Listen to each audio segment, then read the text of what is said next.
Bismillahirrahmanirrahim. Assalamualaikum warahmatullahi wabarakatuh. Alhamdulillah. Alhamdulillah wal aqibatu lil muttaqin ala umuriddin wad dunya. Nusalli wa nusallim ala habibil karim sayyidina Mustafa Rasulillah sallallahu alaihi wasallam. Man yahdihillahu fala mudilla lahu wa man yudlil fala hadiya lahu. Asyhadu an la ilaha illallah wa asyhadu anna Muhammadan abduhu wa rasuluh. Allahumma ya muallim Ibrahim allimna wa ya mufahhim Sulaiman fahimna wa yanfa'una ma 'allimna wa yazidna 'ilman nafi'a. Allahumma shrah lana sadrana wa yassir lana amrana wa hlul 'uqdatam min lisana wa yafqahu qawlana. Allahumma ja'alna min ibadikas salihin wa min ibadikal mukhlisin wa min ibadikal mutatahhirin. Waj'al zuriyatana wa ahli baitana qurrata a'yun waj'alna lil muttaqina imama. Rabbi ja'alna muqimas shalah wa min zuriyatana rabbana wa taqabbal du'a. Amin ya rabbal alamin. Qala Allah ta'ala fi kitabihil 'azim ba'da a'udzu billahi minasy syaithanir rajim. Laqad ja'akum rasulun min anfusikum 'azizun 'alaihi ma 'anittum harisun 'alaikum bil mu'minina raufur rahim. Sesungguhnya Allah Subhanahu wa taala telah berfirman dalam Al-Quranul Karim, telah datang kepada kamu wahai manusia seorang rasul.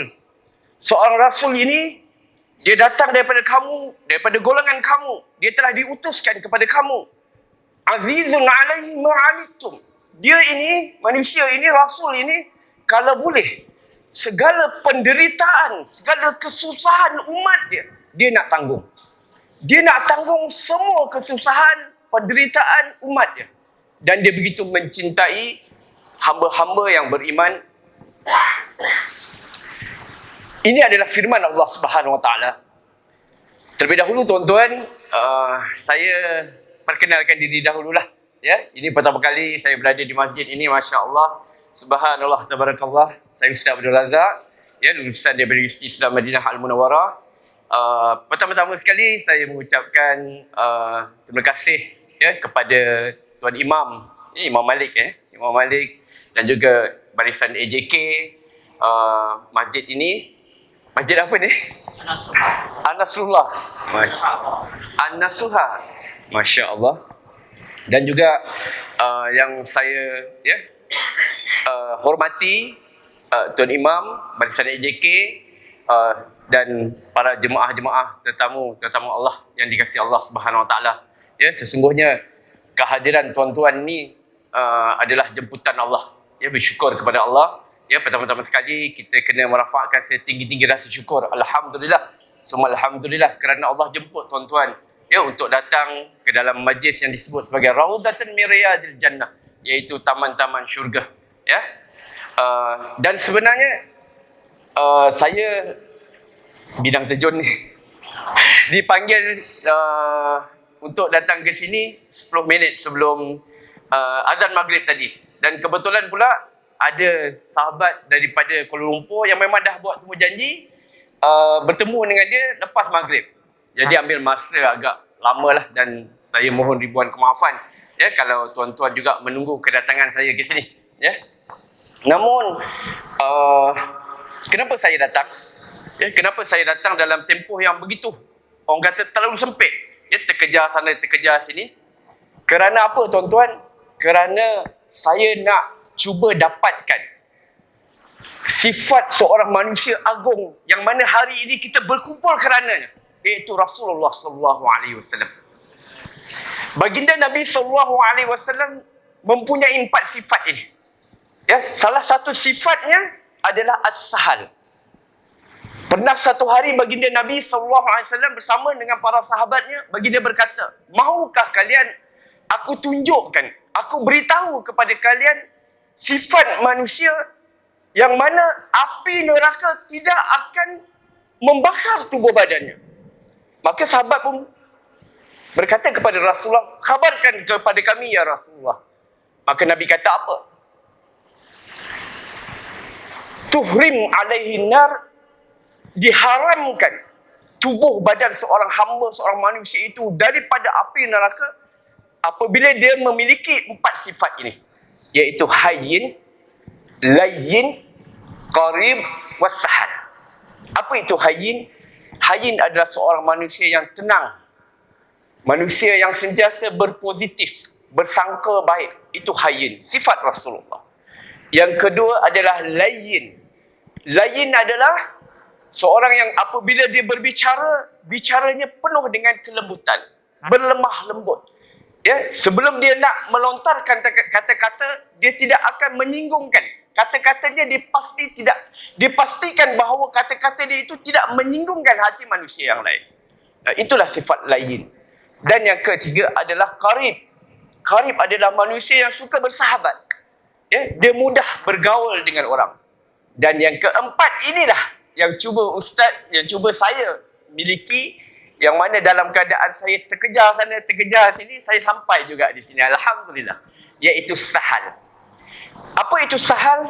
Sahal adalah sifat yang mana dia memudahkan urusan orang lain. Jadi tuan-tuan, Ustaz nak kalau boleh kita semua cuba miliki sifat ini. Belajar untuk memiliki sifat sahal ini, iaitu memudahkan urusan orang lain. Dan percayalah, hari ini bila kita mudahkan urusan orang, Allah juga akan mudahkan urusan kita pada satu hari nanti, insya-Allah. Ya, itu sifat sahal. Imam Malik agak-agak mudah tak? Mudah kan? Alhamdulillah. Ya, Ustaz cuba datang dengan sendirinya memudahkan urusan Imam Malik, dan ini sifat yang perlu kita ada. Hari ini kita sambut Maulidul Rasul. Ya, kita sambut hari kelahiran manusia yang agung ini, yang mempunyai 4 sifat ini. Jadi kita kena belajar ya untuk memiliki 4 sifat ini. Dan sifat yang keempat iaitu as-sahal, belajar untuk kita memudahkan urusan orang lain dengan niat kita agar Allah juga akan memudahkan urusan kita pada satu hari nanti, insya-Allah. Tuan-tuan, para jemaah yang dikasihi Allah Subhanahu Wa Taala, Maulidul Rasul ni kita sambut setahun berapa kali? Satu kali setiap tahun. Betul. Ya, setiap tahun kita akan sambut Maulidul Rasul, iaitu pada tanggal 12 Rabiul Awal, hari kelahiran baginda Nabi SAW. Dan kita cuba renungkan diri kita balik. Ya, setiap tahun kita sambut, setiap tahun kita buat majlis.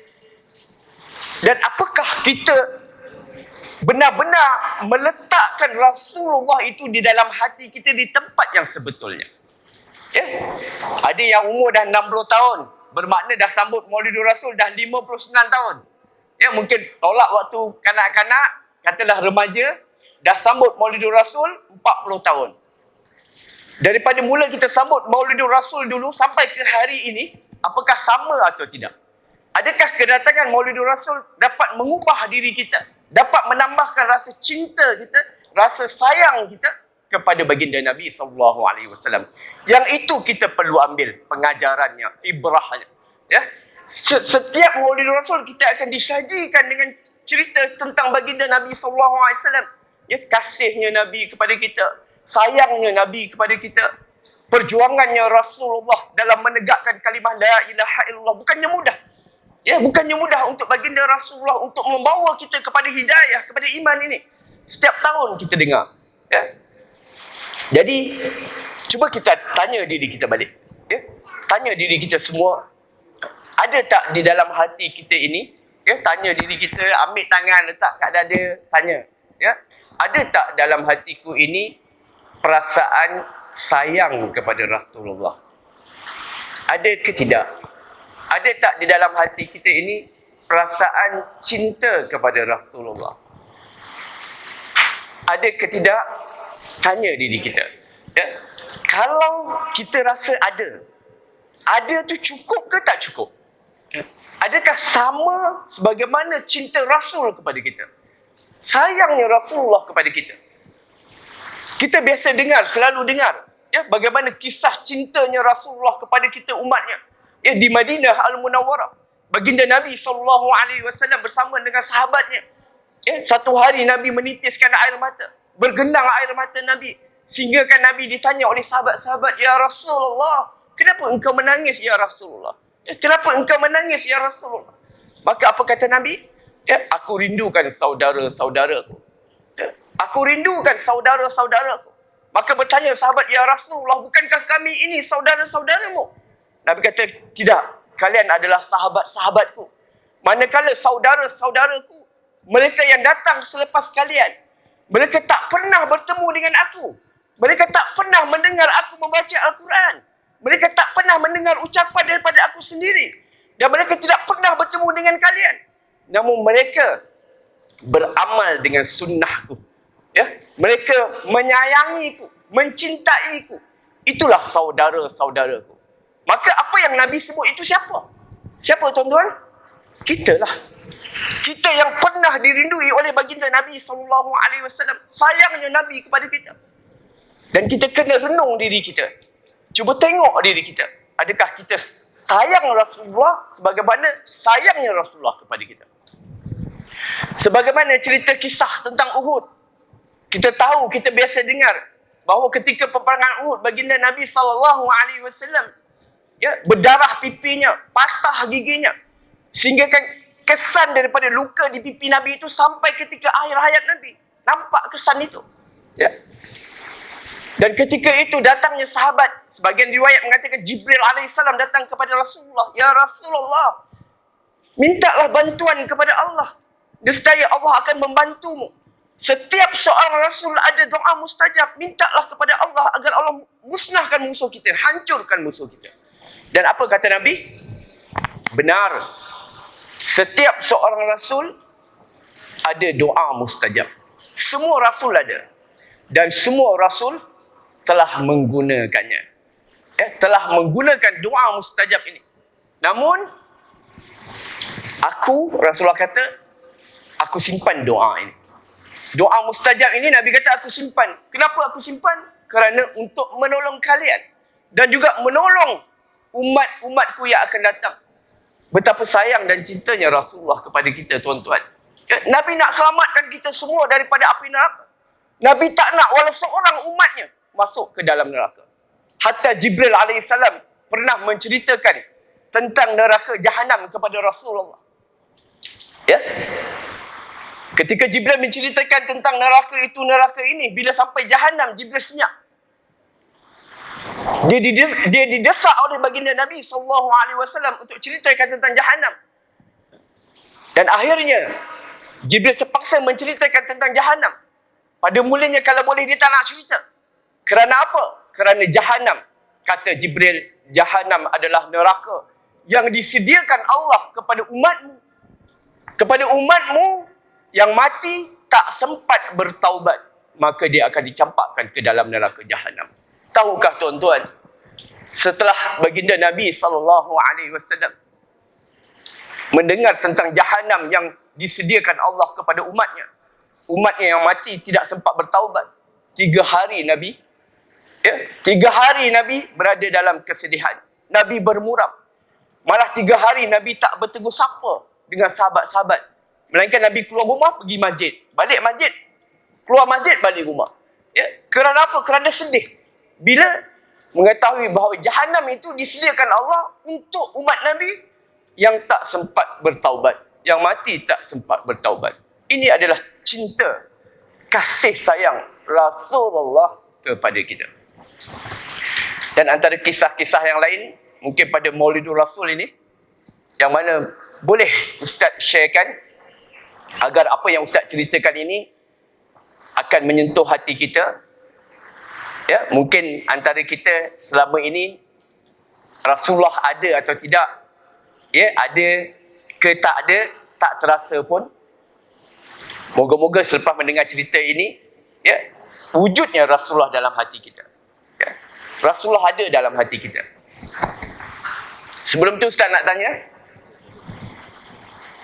nak membalas cinta Rasulullah dengan cara yang bagaimana? Bagaimana tuan-tuan?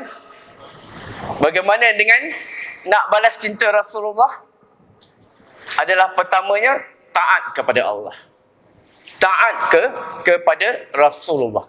Apa yang disuruh dilakukan, apa yang ditinggal, apa yang dilarang ditinggalkan. Dan khusus kepada Nabi adalah dengan memperbanyakkan salawat kepada baginda Nabi sallallahu alaihi wasallam. Ya, itulah salah satu daripada cara untuk kita membalas cinta Nabi kepada kita.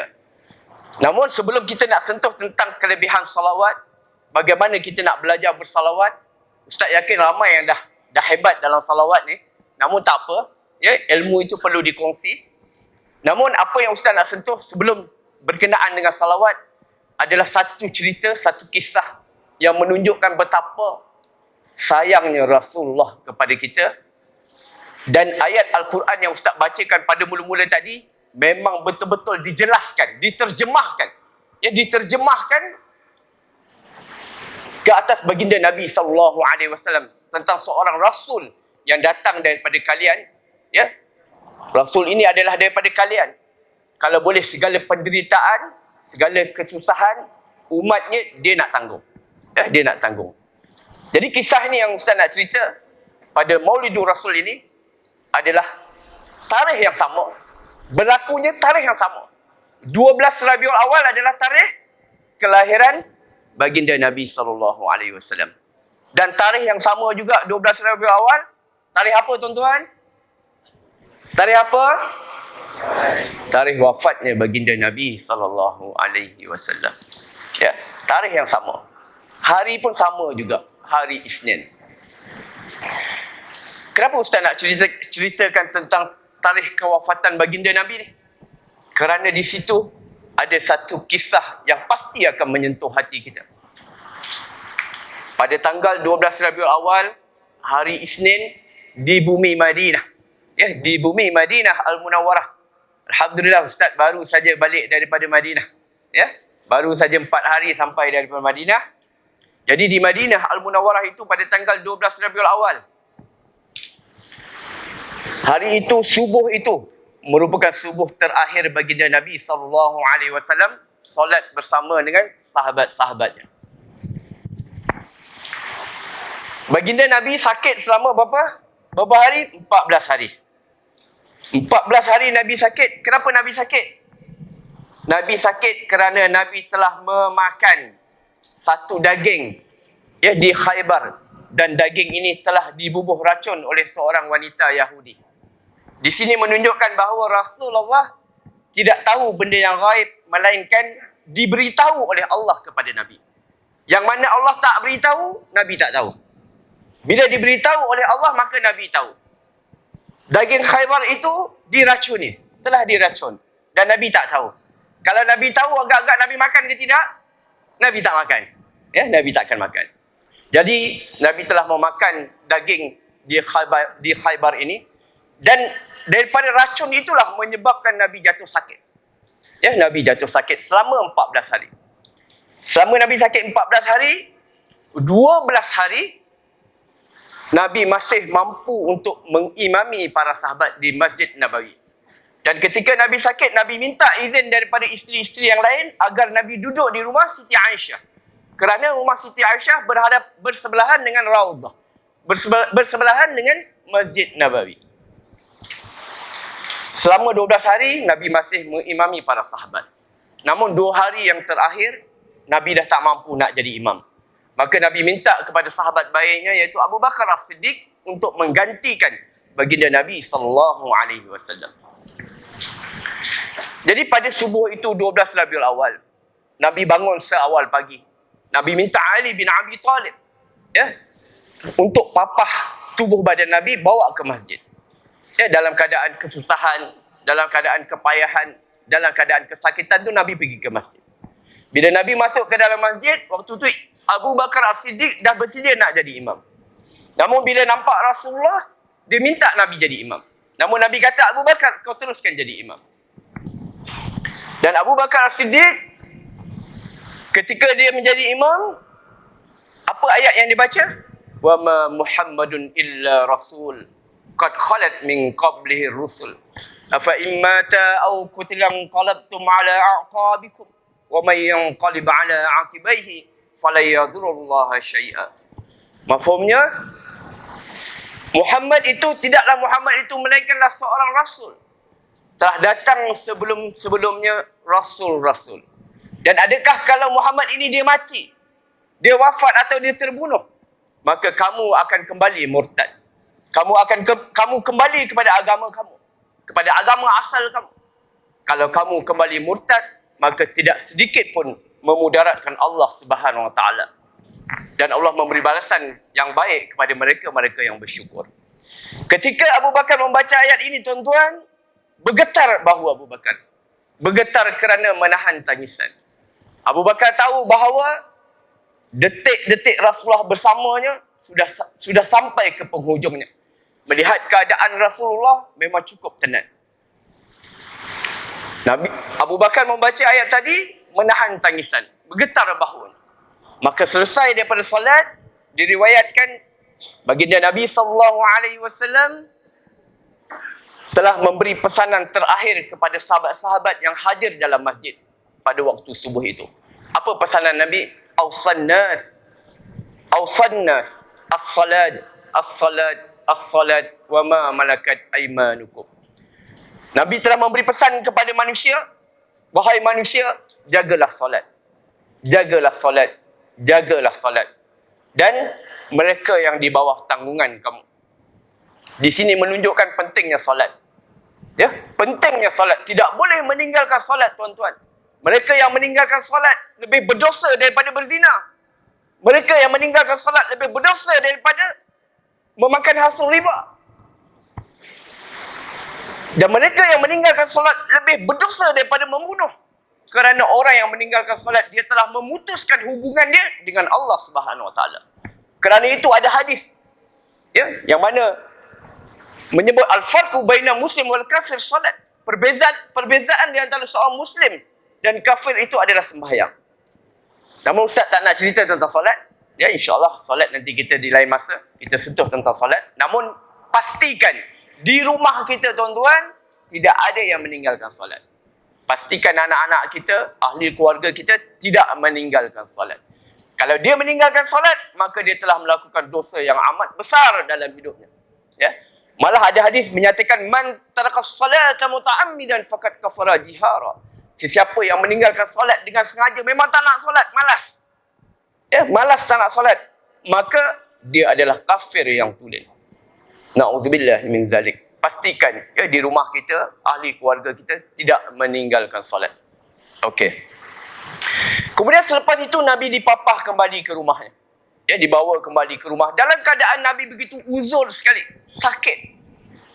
Dan Nabi ketika sampai di rumah, Nabi baring di atas riba Aisyah radhiyallahu anha. Nabi wafat di atas siapa? Di atas riba Aisyah radhiyallahu anha. Dan pada waktu bila? Adalah pada waktu duha. Ya, Nabi wafat pada waktu duha. Namun apa yang Ustaz nak sentuh di sini? Ketika waktu duha, rumah Nabi telah diketuk. Dan ada orang yang datang memberi salam. Assalamualaikum wahai penghuni rumah Nabi. Maka Nabi minta kepada Fatimah Zahra, putrinya, agar melihat siapakah gerangan tetamu itu. Maka ketika Fatimah pergi menyenguk, maka dia datang kembali kepada Nabi, memberitahu bahawa seorang lelaki yang telah datang. Tampan wajahnya, harum baunya, namun matanya begitu menggerunkan. Maka Rasulullah SAW bertanya kepada Aisyah, bertanya kepada Fatimah Az-Zahra, wahai putriku, tahukah engkau siapakah itu? Maka menggeleng Fatimah. Maka Nabi kata, itulah dia, pemutus nafsu syahwat, pemisah pertemuan, penghapus kenikmatan.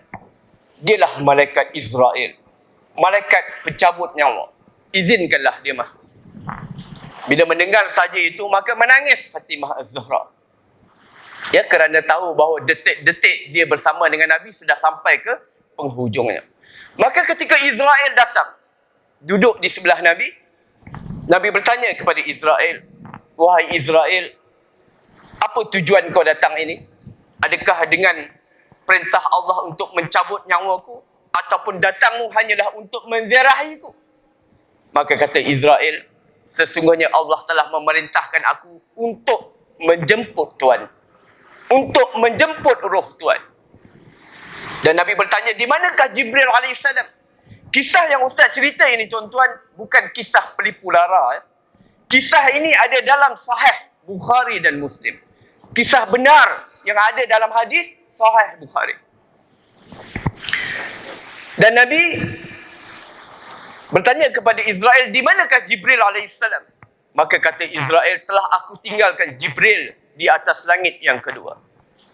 Kemudian Nabi minta kepada Israel, wahai Israel, panggillah Jibril. Panggillah Jibril untuk bersama-sama denganku pada detik-detik ini, pada waktu-waktu ini. Maka ketika Jibril dipanggil dan dia turun, dan dia masuk ke dalam rumah Nabi dan duduk bersebelahan dengan Nabi. Maka Nabi pun bertanya kepada Jibril, wahai Jibril, bukankah saat-saat yang dinantikan ini telah tiba? Khabarkan aku bagaimana janji Allah kepadaku.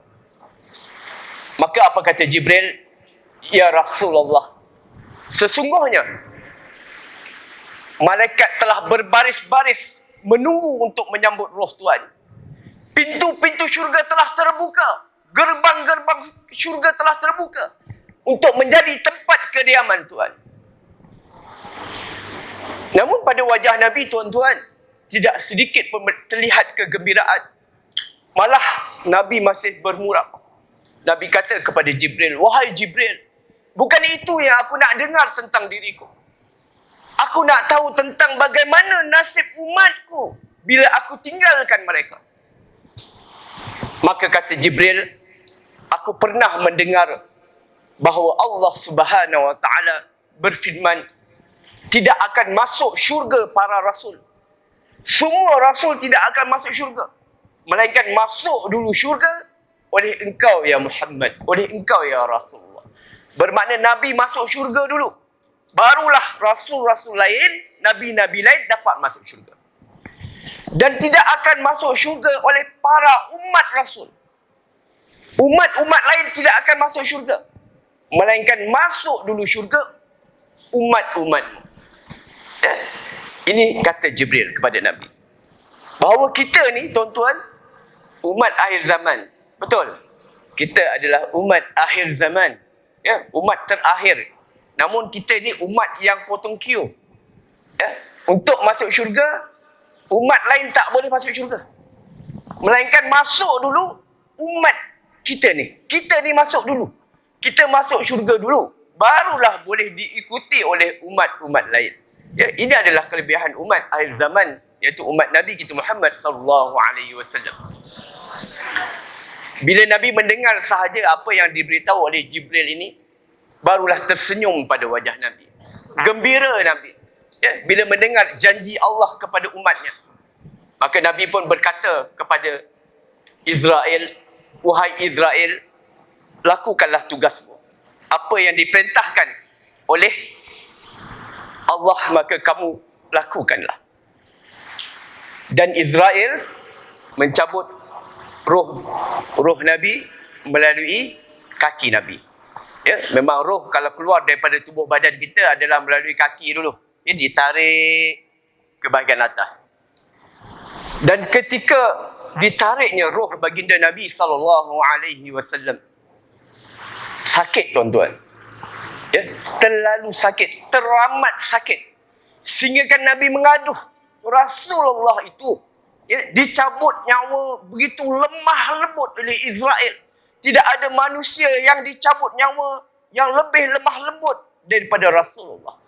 Ya, penuh kasih sayang, ditariknya roh Rasulullah daripada kaki Nabi. Namun berkerut dahi Nabi, berpeluh dahi Nabi, kejang otot-ototnya, mengaduh Nabi, sakitnya, penderitaan, kesakitan sakarat ini, sakit. Dan ketika roh Nabi sampai di perut, tuan-tuan, ya, ketika roh Nabi sampai di perut, waktu itu Jibril berada di sebelah Nabi. Nabi berkata kepada Jibril, wahai Jibril, sakitnya sakarat. Terlalu sakit sakaratul maut ini. Ya. Teramat sakit sakaratul maut ini. Nabi mengadu. Ya, berkata kepada Jibril. Dan Jibril alaihi salam seolah-olah ya, memberi isyarat kepada Nabi. Melihat keadaan diri Nabi menanggung kesakitan itu, berkerut wajah Nabi, berpeluh tubuh badannya, ya, kejang otot-ototnya. Maka Jibril seolah-olah memberi isyarat kepada Nabi, wahai Rasulullah, doalah kepada Allah. Doalah kepada Allah. Mintalah kepada Allah agar dikurangkan kesakitan sakarat ini. Ataupun dicabutkan kesakitan sakarat yang kau tanggung ini. Dan Nabi seolah-olah memahami bahawa Jibril suruh Nabi berdoa. Dan Nabi berdoa, tuan-tuan. Ya, Nabi berdoa. Ya Allah, wahai Allah, sakitnya sakarat ini. Teramat sakit sakarat ini, ya Allah. Ya Allah, kesakitan sakarat ini tidak mampu ditanggung oleh umatku. Umatku tak mampu nak tanggung kesakitan sakaratul maut ini. Ya Allah, timpakan sahaja kesakitan ini kepadaku. Jangan kepada umatku. Umatku lemah, ya Allah. Dia tak mampu nak tanggung kesakitan sakarat ini. Apabila Nabi berdoa itu, Jibril duduk sebelah dengar doa Nabi. Betapa takjubnya Jibril kepada Rasulullah. Masya Allah, manusia apakah ini yang begitu sayangkan umatnya. Ketika berada dalam kesakitan yang amat itu, malah boleh lagi berdoa untuk umatnya. Sedangkan Nabi boleh saja berdoa, ya Allah, kurangkan kesakitan sakarat ini. Namun Nabi memilih dalam keadaan kesakitan itu, tuan-tuan, untuk doakan kita. Hari ini kalau kita menghadapi kesakitan sakaratul maut, hanyalah sedikit. Kerana sebahagian besar kesakitan itu telah ditanggung oleh baginda Nabi SAW. Itulah cintanya Rasulullah kepada kita, tuan-tuan. Betapa sayangnya Rasulullah kepada kita. Ketika dalam keadaan kesakitan itu, Nabi masih mendoakan kita umatnya. Oleh itu, balaslah cinta Nabi. Balaslah cinta Nabi. Malam ini, tuan-tuan, berkata dengan diri kita sendiri, ya Allah, lepas ni aku nak balas cinta Nabi. Dengan apa? Dengan mentaati apa yang Nabi suruh. Dan dengan memperbanyakkan salawat kepada Rasulullah SAW. Kerana salawat adalah salah satu jalan untuk kita, ya, membalas cinta Nabi kepada kita.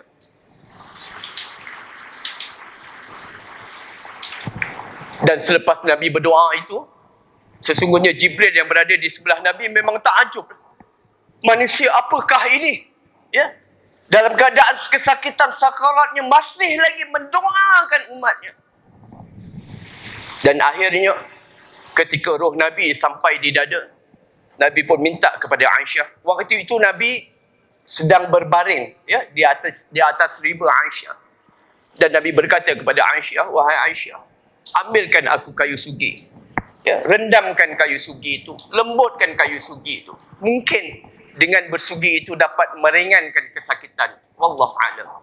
Jadi Aisyah minta kepada Abdul Rahman, ya, untuk mengambil kayu sugi.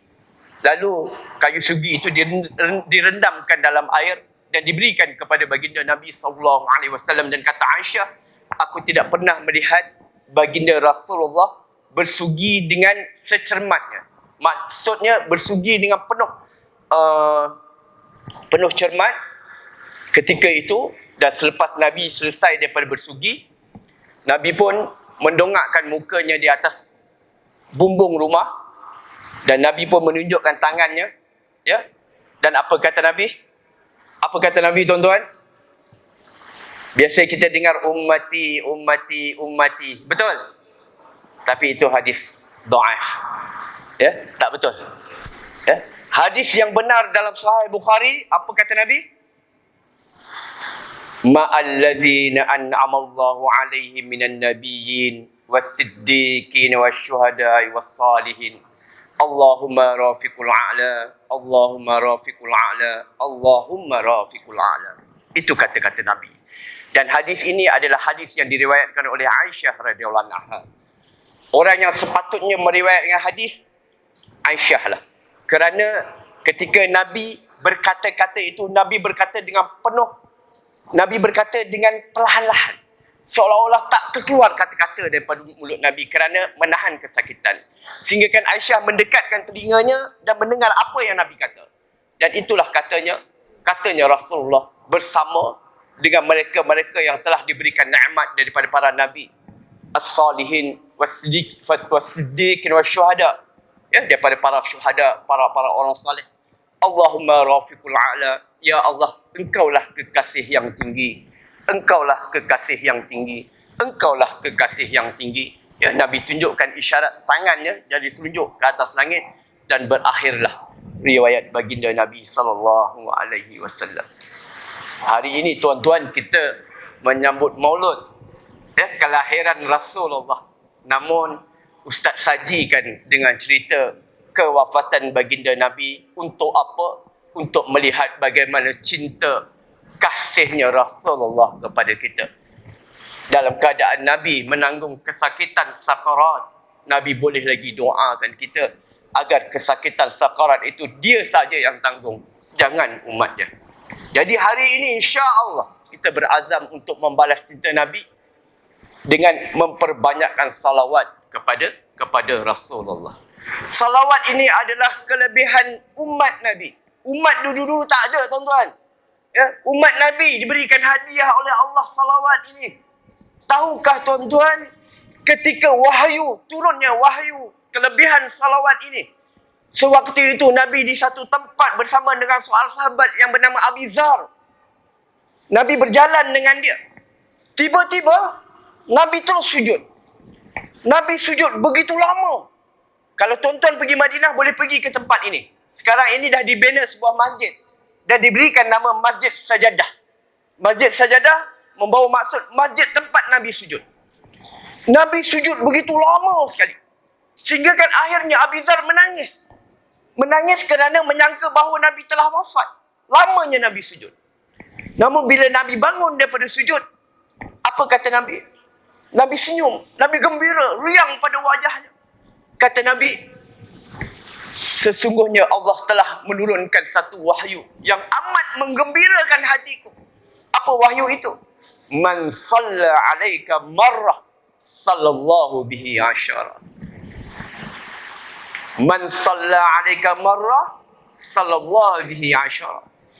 Wahai Muhammad, umat-umatmu yang bersalawat kepadamu satu salawat saja, Allahumma salli ala Muhammad, maka Allah pula yang akan bersalawat kepada hamba yang bersalawat tadi 10 kali.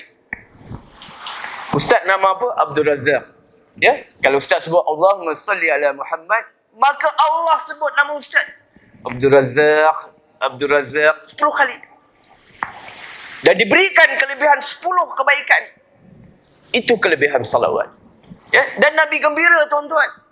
Nabi gembira sangat-sangat bila mendapat perintah salawat ini. Dan kita hari ini tak layak pun kalau kawan-kawan kita sebut nama kita. Betul, Tuan Imam? Tak layak. Ya. Kita ni banyak dosa. Namun, kalau kita sebut Allahumma salli ala Muhammad, yang sebut nama kita siapa? Allah. Nak ke nak Allah sebut nama kita? Pasti kita nak. Pasti kita nak. Allah menyebut nama kita 10 kali. Hatta, ya, salawat ini, bila kita memperbanyakkan salawat, jiwa kita akan tenang. Betul? Ya, orang yang banyak salawat, dia tahulah kelebihan salawat ni. Ya, jiwa akan tenang. Ya, di samping itu juga Allah mengampunkan dosa. Ya, mereka yang banyak bersalawat. Orang yang banyak buat dosa, banyaklah salawat. Ya, Allah ampunkan dosa. Dan salawat itu akan menjadi syafaat, penolong kita di hari akhirat kelak.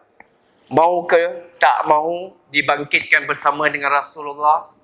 Mau ke tak mahu kita nanti berjalan seiring dengan Nabi? Pasti kita nak. Kalau kita nak dengan cara apa? banyakkan salawat. Ya, banyakkan salawat.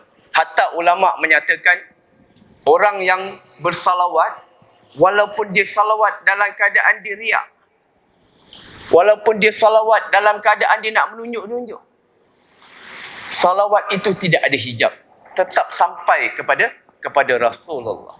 Itu kelebihan salawat. Ya. Dan kata Rasulullah, "Faman kana aktsaruhum 'alayya salatan kana aqrabahum minni manzilan." Sesiapa yang banyak bersalawat kepadaku, dia akan dibangkitkan bersama-sama dengan aku di hari akhirat kelak. Pasti tuan-tuan. Ya, pasti. Ini janji Nabi. Bila kita banyakkan salawat, Allahumma salli ala Muhammad wa ala ali Muhammad. Salawat yang mudah. Ya, Allahumma salli ala Muhammad wa ala ali Muhammad. Salawat yang terbaik adalah salawat Ibrahimiyah. Ya. Salawat Ibrahimiyah adalah salawat yang diajar Nabi kepada sahabat-sahabatnya. Iaitu salawat yang kita baca ketika tahiyat akhir. Itulah salawat yang paling baik sekali dan salawat yang paling susah kita nak buat. Betul? Ya, kerana itu sunnah yang diajar oleh Rasulullah. Yang sunnah itu memang susah kita nak buat. Ya. Namun kalau malas nak buat yang tu, yang pendek buat. Allahumma salli ala Muhammad wa ala ali Muhammad. InsyaAllah kita akan dibangkitkan bersama dengan Rasulullah di hari akhirat kelak. Dan jangan bertangguh. Bila kita tahu akan kelebihan salawat, ya, hebatnya manusia yang bersalawat ini, dan kita masih bertangguh, masih tak nak bersalawat lagi, ataupun lidah kita masih keras nak bersalawat, belum bersedia untuk bersalawat, berhati-hatilah. Mungkin itu sebagai penanda bahawa Allah tak nak Rasulullah itu mengenali kita di hari akhirat kelak. Na'udzubillah. Bila kita masih tak nak bersalawat, walaupun kita tahu akan kelebihan salawat, ya, kita melalui hari-hari kita, setiap hari kita terlupa nak bersalawat. Nak salawat, nak juga salawat, tapi lupa. Lupa nak bersalawat. Ingatlah, mungkin kelupaan itu disebabkan Allah tak nak kekasihnya Rasulullah memberikan kita syafaat ataupun pertolongannya di hari akhirat kelak. Na'udzubillah min zalik. Jadi tuan-tuan, para jemaah yang dikasihi Allah Subhanahu Wa Taala, kita perlu didik diri kita, belajar untuk bersalawat. Ya. Hari ini kita lupa, kita buat jadual.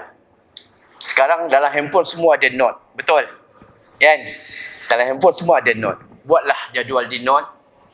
Kita target satu hari dapat salawat berapa kali? 1,000 ke? 2,000 ke? Ya? Sekurang-kurangnya bila ada note, jadual, maka kita tahu kita dah salawat atau belum. Dah sampai target atau belum. Buatlah.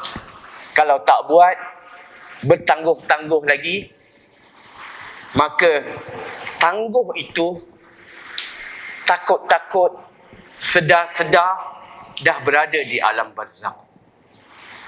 Dah berada di alam barzakh, waktu itu nak salawat pun dah tak ada guna. Dan kita manusia yang rugi dan teramat-amat rugi. InsyaAllah tuan-tuan, di malam ini kita belajar, kita bercakap dengan Allah, berbicara dengan Allah. Ya Allah, lembutkan hatiku, jadikan aku hamba yang dapat mencintai Rasulullah, meletakkan Rasulullah di tempat yang selayaknya dalam hatiku, dan jadikan aku umat yang banyak bersalawat kepada Rasulullah, sebab aku nak dibangkitkan bersama-sama dengan Rasulullah. Aku nak berjalan, ya Allah, seiring dengan Nabi SAW. Boleh tuan-tuan? InsyaAllah. Ya, insyaAllah. Ya, kita belajarlah, ya, bersungguh-sungguh perjuangan kita dalam agama ini, sebagaimana kata Allah, walladzina yujahadu fina linahdiyannahum subulana. Sesiapa yang bersungguh-sungguh dalam agama ini, akhirnya Allah akan bagi kefahaman agama untuknya. Hari ini tuan-tuan, kita dengan kawan-kawan kita yang sebelum ini telah bersungguh-sungguh dalam agama, kita tengok dia, bibir dia banyak bersalawat. Yang dilontarkannya adalah salawat. Ya, dia mampu untuk jaga solat duha setiap waktu. Dia sibuk, kita pun sibuk. Sama-sama sibuk. Dia ada masa nak baca Al-Quran. Malah dia ada masa nak solat berjemaah setiap waktu di masjid. Di mana azan berkumandang. Dia sibuk, kita pun sibuk. Tapi kenapa Allah bagi pada dia dan Allah tak bagi pada kita? Sebelum Allah nak bagi pada dia, sebenarnya dia pernah juga mengalami nasib sama dengan kita. Dia telah melalui kesusahan, bersungguh-sungguh, penat lelah, istiqamah, perjuangan untuk istiqamah, dan akhirnya Allah bagi dia kemanisan. Itu pasal orang yang banyak bersalawat, kalau kita tanya dia satu hari salawat berapa? Alhamdulillah 10,000. Kita dengar 10,000, Masya Allah. Ya, kita 100 pun belum dapat. Kan? Tapi bagi dia 10,000 senang. Mudah. Kerana dia dah melalui proses sukar. Sebelum dia nak dapat 10,000 tu, dia dah melalui proses yang sukar. Namun janji Allah, hari ini engkau bersungguh-sungguh, engkau berjuang dalam agama. Satu hari nanti aku akan bagi engkau kemanisan dalam agama. Orang yang dapat jaga solat jemaah 5 waktu di masjid, hari-hari orang yang sama datang ke masjid. Kenapa? Kerana dia dapat kemanisan. Sebelum dia dapat kemanisan, dia juga telah melalui proses perjuangan sukar. Dan bila dia dah dapat kemanisan, dia dah tak nak tinggal. Ya? Kalau tak dapat datang solat berjemaah, dia menangis kat rumah. Tertidur ke, menangis dia. Ya? Kerana apa? Hilang kemanisan itu. Begitu juga salawat. Dia melalui hari dia tanpa banyak salawat, dia akan rasa rugi. Namun orang yang tak buat, dia tak rasa apa-apa. Sampai bila pun macam itulah. Sedar-sedar berada di alam barzakh. Bila berada di alam barzakh, kitalah manusia yang rugi apabila kita tidak manfaatkan, ya, ketika hidup kita ini. Jadi cukup ya Tuan Imam? Boleh? Okey. Jadi sekadar di sini dahulu. Ini bidang terjun je. Tak ada apa persediaan pun. Ya, orang panggil dengan niat untuk memudahkan. Dan ini juga sifat yang perlu kita masukkan dalam diri kita. Hayyin, layyin, qarib, sahal. Ya, hayyin ini adalah orang yang tenang. Ya, jiwanya tenang, baik, layyin, bicaranya lemah lembut. Kenalah ubah diri kita. Agak-agak kalau kita jenis cakap yang pakai lepas ni cuba belajar diri kita untuk jadi orang yang layyin, qarib, orang yang mudah bergaul, sahal, iaitu orang yang memudahkan urusan orang lain. Hidup ini tuan-tuan yang dikasihi Allah Subhanahu Wa Taala, pertama sekali berdoa kepada Allah nak jadi orang yang baik. Ya, nak jadi orang yang baik. Ya. Orang yang kuat ibadat tu kemudian. Ya. Orang yang baik ni bermakna dia taatlah dengan perintah Allah, taat dengan perintah Rasulullah. Tetapi tak semestinya dia orang yang setiap kuat ibadat, tak semestinya. Tapi dia adalah orang yang baik. Baik dengan kawan-kawannya, baik dengan kedua orang tuanya, itu semestinya. Ya, baik dengan ahli keluarganya, baik dengan rakan-rakan, baik dengan sahabat-sahabatnya. Orang yang baik, insya-Allah masuk syurga. Orang yang kuat ibadat belum tentu masuk syurga. Ya. Orang yang baik di dalam dirinya tidak ada kesombongan. Ya, tidak ada sifat sombong, tidak ada riak, ujub, tidak ada sifat bermegah-megah. Dan sesungguhnya dalam syurga Allah memang tidak ada manusia yang sombong, tidak ada manusia yang bermegah-megah. Itulah orang yang baik. Jadi kita doa kepada Allah, ya Allah, kurniakan aku hati yang baik. Minta dengan Allah agar diberikan kepada kita hati yang baik. Jadi sekadar di sini dahulu tuan-tuan yang dikasihi Allah Subhanahu Wa Taala. Ya, yang baik itu datang daripada Allah Subhanahu Wa Taala. Yang kurang, salah dan lemah itu daripada diri saya sendiri selaku hamba Allah yang memang tak lari daripada melakukan salah dan silap. Dan marilah sama-sama, ya, kita akhirkan majlis kita ini dengan tasbih kafarah. Ya, insya-Allah, subhanakallah wa bihamdika asyhadu an la ilaha illa anta wa atubu ilaik. Subhanakallah wa bihamdika asyhadu an la ilaha illa anta wa atubu ilaik. Subhanakallah wa bihamdika asyhadu an la ilaha illa anta wa atubu ilaik. Wabillahi taufiq wal hidayah. Wassalamu alaikum warahmatullahi wabarakatuh.